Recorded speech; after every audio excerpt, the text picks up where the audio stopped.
going to give SNL a little credit here. You may not like me for this. This may make you angry, but I got to tell you, I didn't watch the whole sketch. It popped up on my Instagram feed. Saturday Night Live does their cold open, and I forget the actor's name that does Trump. But this guy that's doing Trump, he's pretty talented. He's pretty good at it.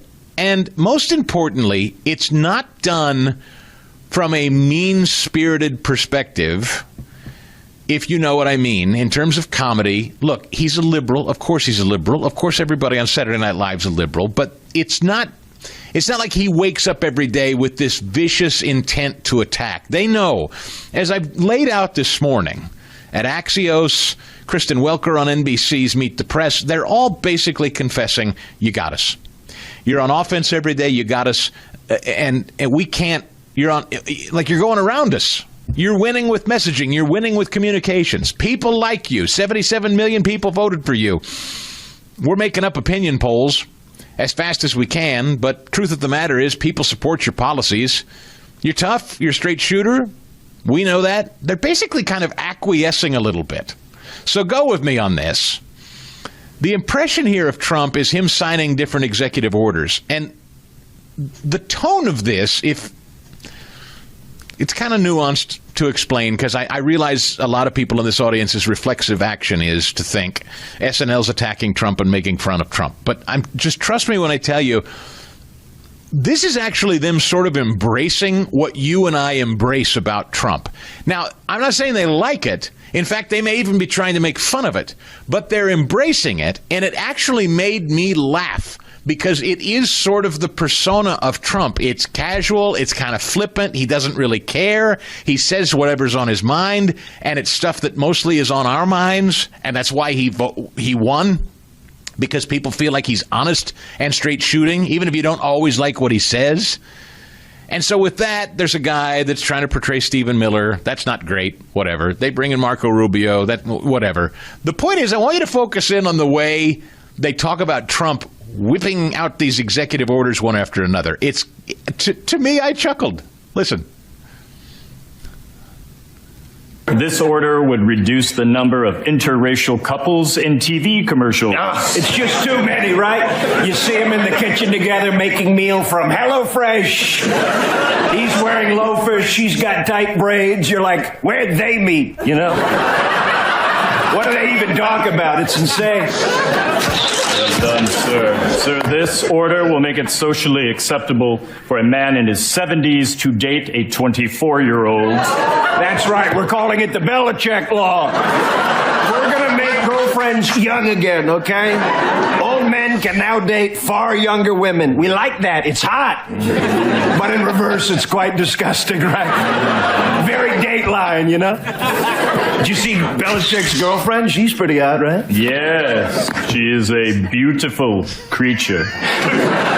God, you're creepy. This is why we don't hang out outside of work. Understood, sir. Next is a pardon for author J.K. Rowling. Jackie Rowling. We love Jackie. You know, she created a whole wizarding world, a wonderful place for overweight millennials to stake their entire identity well past the point of it being cute. I'm a Hufflepuff. No, you work at Staples. I'm rolling. Let's keep it. Now, Ed, the humor in that to me is that's how most guys are talking honestly. And the sketch is basically written as Trump just saying what so many of us are thinking but don't say in polite company. True or false? That's true. Yes. No, I like it. Yep.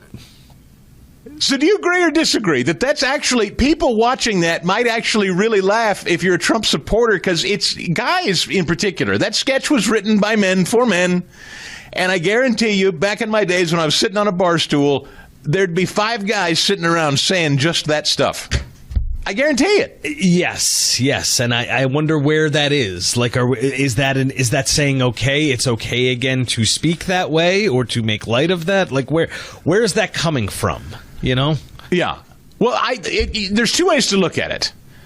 It is exactly the way people talk, and the SNL people want to mock it, because, they're elitists and they think they're above everybody else, and they think that is the way normal people talk, and they don't like it, which is maybe more likely than not.